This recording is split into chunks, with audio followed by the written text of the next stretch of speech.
What is up, everyone? Welcome back to another video today, and in this video I have another model comparison for you guys. Today we're going to be comparing my North Central Airlines DC-9-30s from Aeroclassics and Netmodels. As you know, I'm a big North Central guy, so having duplicates of North Central planes is certainly no problem for me here, and in this case we've got a pair of lovely North Central DC-9s. One on the left is from Aeroclassics, and then this one on the right is from Netmodels. So just like my other model comparison videos, we'll be comparing each of the models, seeing what differences lie, and which one I would prefer for collectors to get if they are looking for one, which I know isn't that many for North Central Airlines, but I know there are other people out there and just gotta find them. So without further ado, we're gonna go ahead and get started. And with that, we begin with the nose section of each aircraft. Aeroclassics is on the left, Netmodels on the right. So you take a look at the Aeroclassics and you can see the nose is definitely much different than the Netmodels variant. The Netmodels has a really thick nose, like I don't know what it is, it's hard to describe it properly, but it is very thick and the angle is much different on the nose from the cockpit windows downward. So you can see just how different that is from the Aeroclassics variant here. And also the colors are a little different, as you can probably tell as well. The Netmodels variant is a little darker, whereas the Aeroclassics is lighter. And I think the Aeroclassics is definitely more accurate on the color with regards to that, so that is something to note. And also another change that you'll note is that there is a black anti-glare thing on this aircraft, whereas this one doesn't have it. So this is a slight variation on the livery, but otherwise the rest of the livery is one and the same to each other. You also note that the nose gear is much different. The gear itself is actually visible on the Aeroclassics, whereas on the Netmodels you can only see the nose gear door. So definitely some criticism to be had with regards to that, but not anything major from my perspective, and I can certainly live with it, especially with it being a North Central aircraft. Moving on to the tail sections of each aircraft, and this is where one of the key differences comes into play for the Netmodels DC-9. The main landing gear is actually much taller than it is on the Aeroclassics. The DC-9s are supposed to sit pretty level, and in this case the Netmodels does not, so it results in this very elevated look from the rear up. So that's why you have that difference there. And obviously the tail of the Aeroclassics is going to fit easily right underneath the Netmodels plane, so there is a not necessarily the best reference in the world, but what can you do? And then the color difference is also noticeable here, with it being more of a teal on the Netmodels, and then the Aeroclassics is like an aqua blue color, which is how it should be.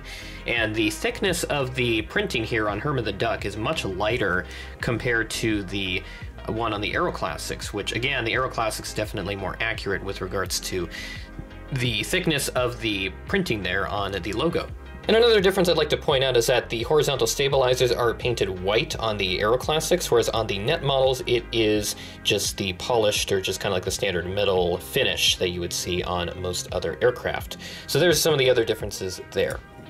Now I'll go ahead and do a front profile comparison, and again you're going to see some major differences between these two aircraft. So go ahead and get that centered there as best I can.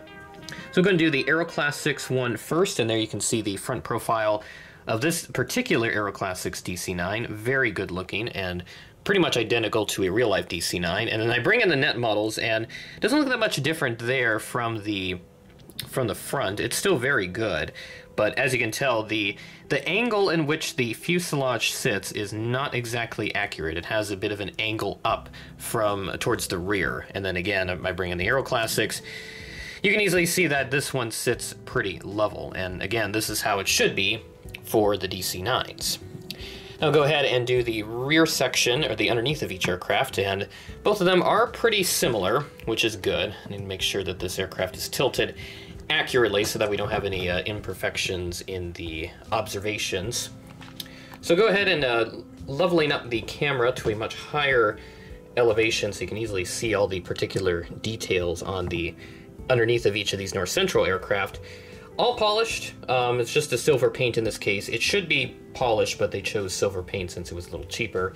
And one major difference here is that we do have a printed detail on the Netmodels one right here. So you can see it does have a printed panel on there, like a gray, dark gray with a black stripe in the middle of it, whereas the Aeroclassics one does not include that detail. So that's interesting to note, and I'm not sure if that's just because of the livery differences there or whatnot, but whatever the case is, it is something to note nonetheless.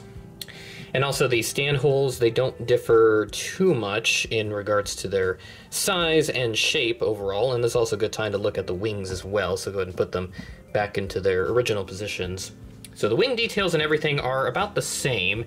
I would actually say the Aeroclassics, that has a little more detail on it on the slats there. You can see like the outlines for that, whereas the Netmodels is kind of lacking that a little unfortunate in that detail. So for those that are a little more keen-eyed to those kinds of details, you're not going to find it on the Netmodels aircraft, but the Aeroclassics one does have that.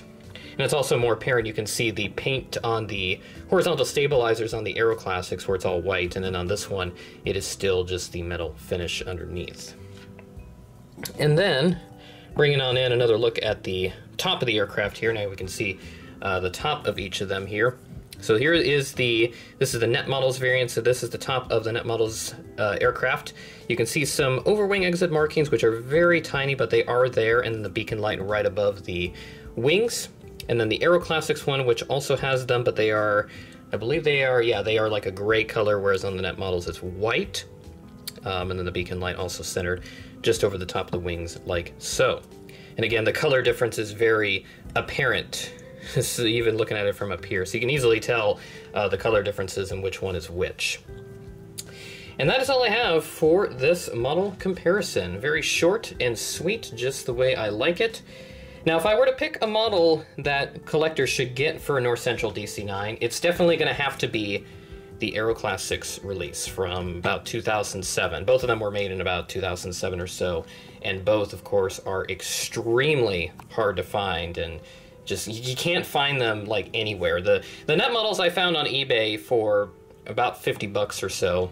And then the Aeroclassics, I didn't find this myself. I've told this story many times, but for those that may not know yet, Connor found this at the Chicago Collectible Show back in May, and he was very kind enough to buy this for me. It was like $25, which I was really surprised by.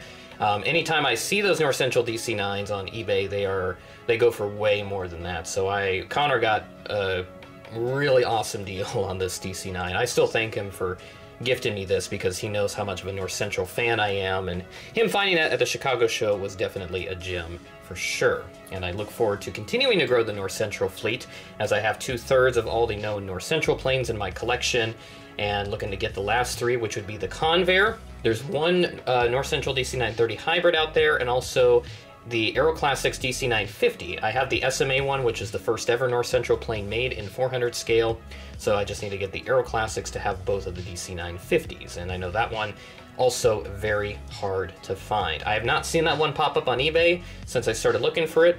The Convair I have found once. I almost got it, but somebody outbid me at the last minute, and then the other hybrid DC-9 I don't think I've seen before, so we're going to be on the hunt for those last 3 to complete the current collection, and then there's also a couple more subjects that have yet to be made, which would hopefully increase the total into double-digit territory.